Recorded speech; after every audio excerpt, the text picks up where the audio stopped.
कहानी की शुरुआत होती है गरीबपुर से। यह गांव अपने नाम की तरह ही बदहाल था। यहाँ के लोग दिन भर मेहनत करते लेकिन रात को भूखे सोते। गांव में खाने को अनाज नहीं था और एक वक्त की रोटी जुटाने के लिए उन्हें शहर जाना पड़ता था। इसी गांव में रहती थी राय स्टार और उसकी छोटी बहन डोली। उनके मम्मी पापा भी बेहद गरीब थे। राय स्टार एक होशियार लड़का था और डोली प्यारी, दयालु और मेहनती बच्ची थी। वे दोनों भाई बहन भूख और अभाव के बीच सपने देखा करते थे, एक ऐसे गांव का जहां कोई भी भूखा न सोए। गरीबपुर में एक कोटेदार था, टुंग टुंग साहोर। उसके पास अनाज की बोरियों का ढेर था लेकिन वह बेहद लालची और निर्दयी था। वह एक बोरी गेहूं को लाखों रुपए में बेचता था। गांव वाले मजबूरी में उससे ही गेहूं लेते थे क्योंकि कोई और रास्ता नहीं था। टुंग टुंग अब बहुत अमीर और अहंकारी हो चुका था। वह गरीबों को दुत्कार कर भगा देता और उनकी बेबसी पर हंसता। एक दिन राय स्टार को भूख लगी। उसने डोली से कहा, बहन कुछ खाना बना दो। डोली रसोई में गई लेकिन देखा कि गेहूं का एक दाना भी नहीं बचा था। बिना देर किए वह खाली हाथ टुंग टुंग साहोर के पास पहुंची और बोली, सेठ जी मेरे भाई को बहुत भूख लगी है, एक बोरी गेहूं दे दीजिए, पैसे बाद में दे देंगे। लेकिन टुंग टुंग ने उसे लात मारकर भगा दिया। डोली रोते हुए घर आई और सारी बात राय स्टार को बताई। उस रात दोनों भाई बहन ने एक कसम खाई, अब हम गांव के लिए ऐसा राशन घर बनाएंगे जहां हर कोई मुफ्त में अनाज पाएगा। इसके बाद उन्होंने मेहनत की, छोटे छोटे काम किए, शहर में जाकर मजदूरी की। उन्होंने जो भी पैसे कमाए उससे गेहूं खरीदा और गरीबों को मुफ्त में बांटना शुरू किया। धीरे धीरे उनका छोटा सा काम एक बड़े राशन केंद्र में बदल गया। गांव भर के लोग अब वहीं से अनाज लेते थे। सालों की मेहनत के बाद राय स्टार और डोली ने एक राशन फैक्ट्री बना ली जिसमें हजारों टन गेहूं और चावल जमा रहता था। गांव में अब कोई भी भूखा नहीं सोता था। सबके घर में अनाज होता और राय स्टार डोली को सब मसीहा मानते। वहीं दूसरी ओर टुंग टुंग साहोर का धंधा पूरी तरह से चौपट हो गया। अब कोई भी उसके पास अनाज लेने नहीं आता था। उसकी दौलत खत्म होने लगी और वह गुस्से से जलने लगा। फिर एक रात जब राय स्टार शहर गेहूं लेने गया, डोली फैक्ट्री में अकेली थी। तभी टुंग टुंग अपने कुछ गुंडों के साथ फैक्ट्री में घुस आया। उसने डोली को बांधा और कुछ गेहूं की बोरियों के साथ गाड़ी में डालकर ले गया। गाड़ी सुनसान पुल पर रुकी और फिर सुनाई दी एक दर्दनाक चीख। डोली को पुल से नीचे फेंक दिया गया। डोली का वहीं मौत हो गया। क्या राय स्टार अपनी बहन डोली का बदला ले पाएगा या वह भी मारा जाएगा? पार्ट 2 चाहिए तो कमेंट करो।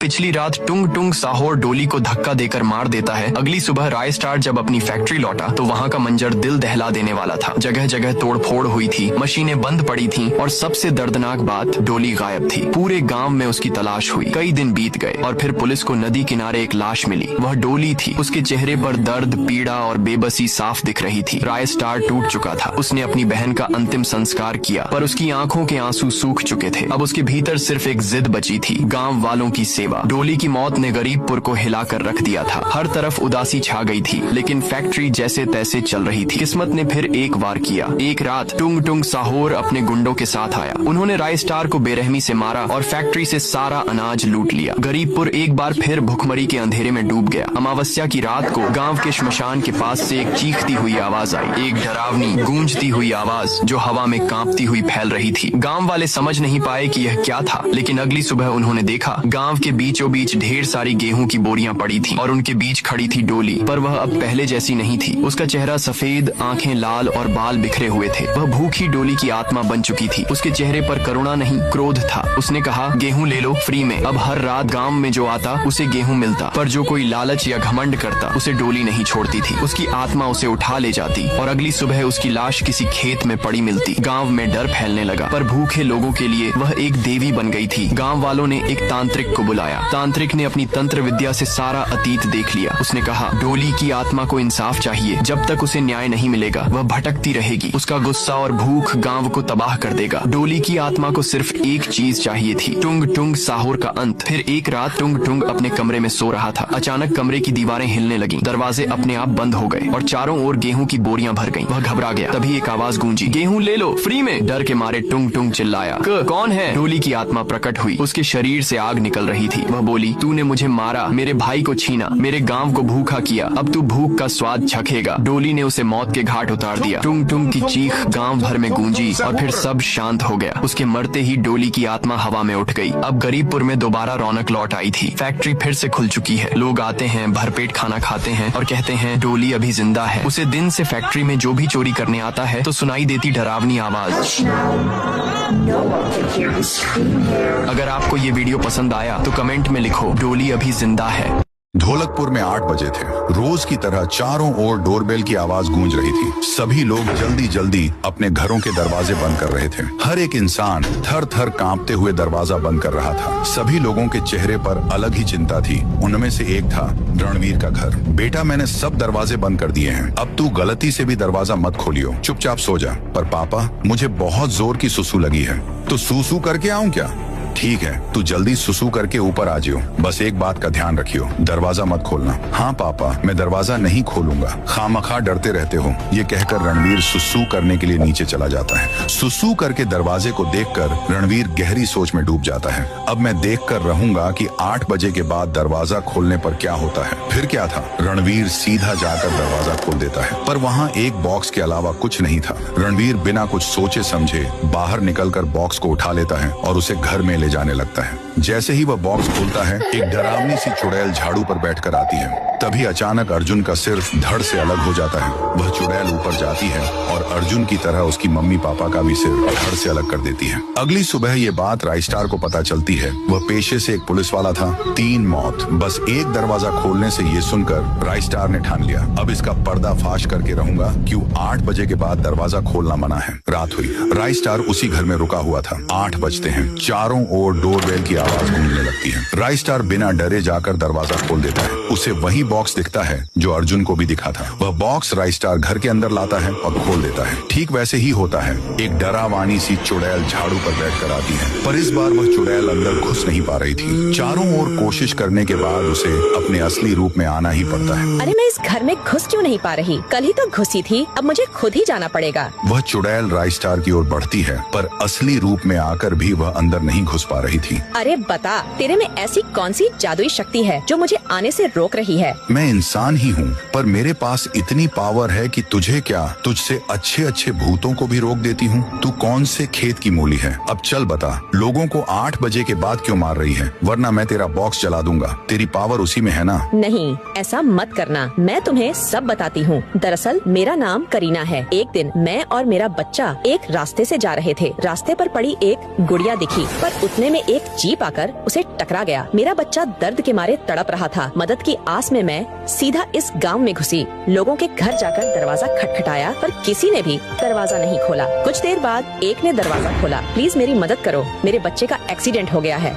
अरे तू चली जा यहाँ से, मुझे कोई पुलिस के झंझट में नहीं पड़ना है। फिर उसने भी दरवाजा बंद कर दिया, तो मेरा बच्चा तड़प तड़प कर मर गया। मैं बच्चे के जाने के गम में पछताई और सदमे में आकर मैंने ब्रिज से कूदकर अपनी जान दे दी। तो दोस्तों, चैनल को अभी सब्सक्राइब करो और कमेंट में जरूर लिखना मैंने चैनल सब्सक्राइब कर दिया है। धारपुर सुनने में जितना सुंदर नाम, असलियत में उतना ही रहस्यमय और डरावना था। इस गांव में रोजाना कुछ अजीब घटता था। लोगों के शरीर बिना किसी कारण फूल जाते, किसी का सिर बड़ा हो जाता तो किसी के पैर अचानक गायब हो जाते। हर सुबह किसी न किसी का सड़ा गला, फूला हुआ शव मिलता। गांव में एक अलिखित नियम था, शाम के 6 बजते ही सब अपने घरों के दरवाजे बंद कर लेते थे। जो यह नियम तोड़ता उसकी लाश अगली सुबह मिलती, और यही डर धारपुर की सबसे बड़ी हकीकत बन चुका था। इसी गाँव में रायस्टार अपनी बूढ़ी माँ के साथ रहता था। जब वह 5 साल का था, एक शाम उसके पिता का शरीर अचानक फूल गया और वे भी इस अजीबोगरीब मौत का शिकार हो गए। उस दिन रायस्टार ने कांपते हाथों से अपने पिता की लाश को अग्नि के हवाले किया। वह दृश्य आज तक उसकी आंखों में बसा हुआ था। एक शाम जैसे ही घड़ी 6 पर पहुंची, गांव की गलियों में किसी औरत के जोर जोर से रोने की आवाज गूंजने लगी। तभी एक भयानक चेहरा हवा को चीरते हुए बाहर आया। फूला हुआ शरीर, डरावनी आंखें और हाथों में एक चमचमाती ढोलक। वह आत्मा गलियों में घूम घूम कर ढोलक बजाने लगी। उसकी आवाज इतनी भयानक थी कि बच्चे अलमारियों में छिप जाते और बड़ों की रूह तक कांप उठती। जिस किसी का दरवाजा कमजोर होता, वहाँ वह आत्मा ढोलक बजाने लगती। फिर दरवाजा अपने आप टूट जाता और ढोलक घर में घुस जाता। वह ढोलक सोते हुए इंसानों के ऊपर नाचता और कुछ ही पलों में उनका शरीर फूल जाता। सुबह होते ही गांव वाले उस शख्स को गांव से बाहर निकाल देते और बुरी मौत मारा जाता। एक रात रायस्टार की माँ की तबीयत अचानक बहुत बिगड़ गई। रायस्टार उन्हें बाइक पर बैठाकर अस्पताल ले गया। डॉक्टर ने गंभीर लहजे में कहा, ऑपरेशन करना जरूरी है, लेकिन इसके लिए 50,000 किलो सोना लगेगा। आप ऑपरेशन शुरू करें, मैं सोना लेकर आता हूँ। वह शहर की ओर निकल पड़ा। दिन रात मेहनत करके उसने ढेर सारा सोना इकट्ठा कर लिया। जब वह गांव लौटा, शाम ढल चुकी थी। लोग अपने अपने घरों में छिप गए थे। उधर आत्मा फिर से ढोलक बजाते हुए गांव में आई, लेकिन किसी घर का दरवाजा नहीं टूटा। तभी उसकी नजर अस्पताल पर पड़ी। दरवाजा खुला था। वह खुशी से मुस्कुराई और ढोलक को अंदर भेज दिया। ढोलक ने डॉक्टर के ऊपर नाचना शुरू किया और डॉक्टर का शरीर फूल गया। फिर वह बूढ़ी माँ के पास गया और उसका भी वही हाल हुआ। सुबह तक दोनों मारे मारे जा चुके थे। रायस्टार जैसे ही सोना लेकर अस्पताल पहुंचा, अंदर डॉक्टर की सड़ी गली लाश देखकर चीख पड़ा, माँ की ओर दौड़ा, लेकिन वो भी इस श्राप का शिकार हो चुकी थी। रायस्टार फूट फूट कर रोया और फिर माँ की लाश को श्मशान ले जाकर जला दिया। उस दिन उसने कसम खाई, अब यह आत्मा और इसका रहस्य मुझे जानना ही होगा। शाम हुई, घड़ी ने फिर 6 बजाए। गाँव में फिर वही औरत की चीख सुनाई दी, लेकिन इस बार रायस्टार डरा नहीं। वह घर के बाहर खड़ा रहा। आत्मा ढोलक बजाते हुए गांव में आई और रायस्टार के सामने रुक गई। तू गांव वालों को क्यों सताती है? अचानक ढोलक शांत हो गई। आत्मा ने गहरी नजरों से रायस्टार को देखा और बिना कुछ कहे वहां से गायब हो गई। रायस्टार को लगा कि शायद आत्मा डर गई है, लेकिन जैसे ही उसने ऊपर देखा, उसकी आंखें फटी की फटी रह गईं। वही ढोलक उसके सिर के ऊपर तेजी से घूम रही थी। अगले ही पल रायस्टार का शरीर फूलने लगा और वह भी एक गुब्बारे जैसा बन गया। रायस्टार का शरीर फूलने लगा और वह भी एक गुब्बारे जैसा बन गया, लेकिन उसकी आंखों में एक अजीब सी हिम्मत भी चमक रही थी। ढोलक उसके ऊपर घूम रही थी। उसकी भयानक आवाज पूरे गांव में गूंज रही थी। जैसे ही रायस्टार ने अपने कांपते हाथों से उस चमचमाती ढोलक को पकड़ लिया, एक तेज रोशनी पूरे गांव में फैल गई। उसी रोशनी के बीच से एक आत्मा प्रकट हुई। वह कोई आम आत्मा नहीं थी, बल्कि धारपुर की पहरेदार की आत्मा थी। उसने गंभीर स्वर में कहा, मैं तुम्हें धारपुर के पुराने रहस्यों के बारे में बताने आई हूँ। जो कुछ भी हो रहा है उसकी जड़ यहाँ छुपी है। रायस्टार ने घबरा कर पूछा, मेरे पिता की मौत, मेरी माँ की हालत, क्या ये सब उसी काले जादू की वजह से है? आत्मा ने सिर हिलाते हुए कहा, हाँ, सदियों पहले इस गांव के पास एक भूतिया हवेली थी। उस हवेली में एक जादुई ढोलक रखा हुआ था और उसके पास ढेर सारा खजाना रखा हुआ था। एक दिन तांत्रिक उसे ढोल को छूने का गलती कर देता है। देखते ही देखते ढोलक के अंदर जान आ गया और तांत्रिक का शरीर फूलने लगा। वह वहीं मारा गया। उस ढोलक से एक रोशनी निकलने लगा। उसमें से 3 ढोलक बाहर आए जो अब गांव में तांडव मचा रहे हैं। रायस्टार ने सवाल किया, क्या मैं इस ढोलक को खत्म कर सकता हूँ? हाँ, लेकिन तुम्हें उस हवेली में जाना होगा जो गांव के बाहर घने जंगल के बीचों बीच खड़ी है। वहाँ छुपा है इस ढोलक का राज, लेकिन सावधान रहो, वहाँ अंधेरा गहरा और खतरा भी अधिक है। रायस्टार ने मन में ठाना कि वह अपनी माँ और गांव को इस भयानक शाप से जरूर बचाएगा। अगले दिन रायस्टार ने अपनी यात्रा शुरू की। गांव वाले डर के मारे उसकी मदद नहीं कर पाए, पर रायस्टार अकेला ही भूतिया हवेली की ओर बढ़ा। घने पेड़ों के बीच से गुजरते हुए तभी अचानक वही टूटी फूटी हवेली दिखाई देने लगी। हवेली की खिड़कियां टूटी हुई थीं और दीवारों पर पुरानी लकीरें और अजीब चित्र बने हुए थे। जैसे ही रायस्टार हवेली के अंदर गया, उसे लगा जैसे कोई उसकी हर चाल पर नजर रख रहा हो। हवेली के अंदर एक पुराना ढोलक रखा था जो कमरे के बीचों बीच चमक रहा था। वह वही ढोलक था जो पूरे गांव को शापित कर रहा था। रायस्टार ने गहरी सांस ली और उस ढोलक को छू लिया। अचानक एक गूंजती आवाज आई, केवल वही इस जादू को तोड़ सकता है जिसका दिल सच्चा हो। रायस्टार ने मन ही मन कहा, मैं अपने गांव और माँ के लिए लड़ रहा हूँ। मैं इस काले जादू को खत्म कर दूंगा। ढोलक से निकलने वाली रोशनी धीरे धीरे मंद होने लगी और अचानक ढोलक एक तेज आवाज के साथ फट गया और धीरे धीरे अंधकार हटने लगा। हवेली के खिड़कियों से सूरज की किरणें अंदर आने लगी। हवेली में फैला सन्नाटा और डर धीरे धीरे खत्म हो गया। जब रायस्टार वापस गांव पहुंचा तो उसने देखा कि शाम के 6 बजते ही अब कोई डरावनी आवाज नहीं सुनाई देती। गांव के लोग अब डर के साए से मुक्त थे। उन्होंने राहत की सांस ली। रायस्टार ने कसम खाई कि वह अब कभी धारपुर को डर और अंधकार में नहीं रहने देगा। अमावस्या की काली रात थी। आकाश में चांद कहीं नजर नहीं आ रहा था। गांव से दूर एक वीरान और टूटी फूटी हवेली के भीतर से अजीबोगरीब चीखें और कानों में गूंजती फुसफुसाहटें उठ रही थी। हवेली के हर कोने में सड़ी हुई लाशें और हवा में भयानक बदबू फैली थी। हवेली के बीचों बीच एक चमचमाती सुनहरी गुल्लक रखी थी जो किसी रहस्य को अपने भीतर छिपाए हुए थी। अचानक एक काली धुएं जैसी आत्मा हवेली से उड़ती है और गांव की ओर बढ़ती है। गांव के लोग इस आत्मा को देखते ही दरवाजे बंद कर लेते हैं। उसी वक्त एक आदमी अपने आंगन में काम कर रहा था। तभी ईताची की आत्मा उसके सामने प्रकट होता है और पलक झपकते ही दोनों गायब हो जाते हैं। अगले दिन उसकी लाश हवेली के बाहर। अब ये रोज का सिलसिला बन गया। हर रात कोई न कोई गायब होता और सुबह उसकी लाश हवेली के दरवाजे पर मिलती। गांव में अब डर नहीं, आतंक छा गया था। गांव के एक कोने में एक पुरानी झोपड़ी में रहता था रायस्टार और उसका बेटा चिंटू। रायस्टार हमेशा चिंटू से कहता, बेटा कभी भी उस हवेली के पास मत जाना, वो जगह श्रापित है। पर एक रात जब रायस्टार शहर गया हुआ था, ईताची फिर प्रकट हुआ और सीधा चिंटू को गायब कर दिया। सुबह चिंटू की भी लाश हवेली के बाहर मिला। रायस्टार टूट गया। उसके भीतर अब डर नहीं, बदला पल रहा था। उसने ठान लिया कि अब वो ईताची की आत्मा को खत्म करके रहेगा। वह सीधा एक खतरनाक तांत्रिक के पास गया और उसे पूरी कहानी सुनाई। तांत्रिक ने आंखें मूंदी, मंत्र फूंका और कहा, हवेली में जो सुनहरी गुल्लक है वहीं इस आत्मा की शक्ति का स्रोत है, लेकिन सावधान, ये काम जानलेवा है। रायस्टार ने मौत की परवाह किए बिना हवेली की ओर निकल पड़ा। हवेली के बाहर आत्माओं की भटकती चीखें और अंधेरे में चमकती लाल आंखें उसे डराने की कोशिश करती रही, लेकिन वो रुका नहीं। अंदर जाकर बहुत खोजने के बाद गुल्लक मिल गई, लेकिन उसके पास ही इताची सो रहा था। नींद में भी उसकी आंखें अध खुली थीं। रायस्टार ने हिम्मत दिखाई, गुल्लक उठा लिया और सीधे भागता हुआ तांत्रिक के पास पहुंच गया। बाबा बाबा ये लो गुल्लक। तांत्रिक ने कहा, अब हम इस गुल्लक की मदद से एक गुड़िया की आत्मा को जिंदा करेंगे जो इताची से भी ज्यादा ताकतवर होगा। अमावस्या की रात तांत्रिक मंत्र पढ़ता है और देखते ही देखते एक भयानक गुड़िया जिंदा हो जाती है। गुड़िया हंसती है, अब मेरी बारी है, और तांत्रिक को मार देती है। गुड़िया गुल्लक उठाकर गायब हो जाती है। अब हवेली में इताची की आंख खुलता है, उसे गुल्लक नहीं मिलती। वह गुस्से से पागल हो जाता है और गांव में कहर बरपाने लगता है, लोगों को एक एक कर मारने लगता है। तभी अचानक गुड़िया प्रकट होती है, उसके हाथ में वही सुनहरी गुल्लक होती है। अब होता है भयानक मुकाबला। धरती कांप उठती है, हवाएं झर बन जाती हैं और आखिरकार गुड़िया इताची को जलाकर राख कर देती है। गांव में शांति लौट आया। एक रात गुड़िया का चेहरा बदलता है, उसकी आंखें लाल हो जाती हैं और वह कहती है, अब मैं खेलूंगी अपनी मर्जी का खेल। वह एक एक करके लोगों को मारने लगी। गांव वाले फिर डर के साए में से भिड़ गई। दोनों में भयानक युद्ध हुआ। देखते ही देखते गुड़िया ने इताची को जलाकर राख कर दिया और गांव में शांति लौट आई। एक रात गुड़िया का चेहरा बदलता है, उसकी आंखें लाल हो जाती हैं और वह कहती है, अब मैं खेलूंगी अपनी मर्जी का खेल। अब वह सिर्फ आग से मौत की लपटें छोड़ने लगी और हजारों लोगों को जलाकर भस्म कर दिया। उसकी शक्तियां अब बेहद खतरनाक हो चुकी थीं। रायस्टार परेशान था और समझ नहीं पा रहा था कि आखिर गुड़िया गांव वालों को क्यों मार रही है। एक दिन उसने साइंटिस्ट सूखा लकड़ा से मदद मांगी, जो आत्माओं को डिटेक्ट करने के लिए जादुई यंत्र बनाता था। सूखा लकड़ा ने एक यंत्र तैयार किया जिसे लगाने से आत्माओं की पहचान की जा सकती थी। रायस्टार ने गांव के बॉर्डर पर मशीनें तैनात की ताकि हर गाड़ी को अच्छे से चेक किया जा सके। एक दिन एक गाड़ी बिना ड्राइवर के बॉर्डर पर आई। अचानक मशीनों से जोर जोर से अलार्म बजने लगा। रायस्टार ने गाड़ी को जलाकर राख कर दिया, लेकिन गुड़िया वहाँ प्रकट हुई और गुस्से में आग से मशीनों को जलाकर राख कर दिया। गुड़िया अब गांव के पास एक झोपड़ी में समा गई। एक दिन रायस्टार का भतीजा अमित रास्ते में जा रहा था। थककर वह झोपड़ी में आराम करने के लिए चला गया। जैसे ही वह झोपड़ी में घुसा, वह झोपड़ी अचानक हिलने लगी और गुड़िया के रूप में बदल गई। उसने अमित को मौत के घाट उतार दिया। गांव में डर का माहौल था। एक रात अज्जू घर में बैठकर टीवी देख रहा था। अचानक गुड़िया उसकी आंखों के सामने प्रकट हुई और देखते देखते टीवी गुड़िया के रूप में बदल गया। अगली सुबह गांव वाले अज्जू की जलती हुई लाश पाते हैं। गांव में अब एक भयानक आतंक छा चुका था। रायस्टार ने सूखा लकड़ा से एक जादुई कपड़ा बनवाया जिसे पहनकर गुड़िया की शक्तियों से बचा जा सके। रायस्टार ने वह कपड़ा पहन लिया और उड़ते हुए गांव की ओर बढ़ने लगा। गांव अब गुड़िया के कब्जे में था। हर तरफ जलती हुई लाशें पड़ी थीं। तभी वहाँ गुड़िया प्रकट होती है और रायस्टार पर अपने मुंह से आग उगलती है, लेकिन वह कपड़ा उसकी शक्तियों को अवशोषित कर रहा था और रायस्टार पर कोई असर नहीं हुआ। गुड़िया की नजर अब रायस्टार के कपड़े पर पड़ी और वह बोली, ये कपड़ा कहाँ से आया? रायस्टार ने कहा, ये मुझे साइंटिस्ट सूखा लकड़ा ने दिया। दोनों सूखा लकड़ा के पास पहुँचे और देखते ही देखते गुड़िया ने साइंटिस्ट सूखा लकड़ा को जलाकर राख कर दिया और हंसते हुए बोली, अब मैं और भी शक्तिशाली हो गई। फिर वह रायस्टार के अंदर समा गई और रायस्टार का चेहरा बदल गया। अब वह भी आग उगलने लगा, जैसे गुड़िया के अंदर की शक्ति उसमें समा गई हो। वह गांव के लोगों को जलाकर मारने लगा। अब आगे क्या होगा? क्या अभी भी गांव खतरे में है? पार्ट 3 चाहिए तो कमेंट करो। गुड़िया का आतंक।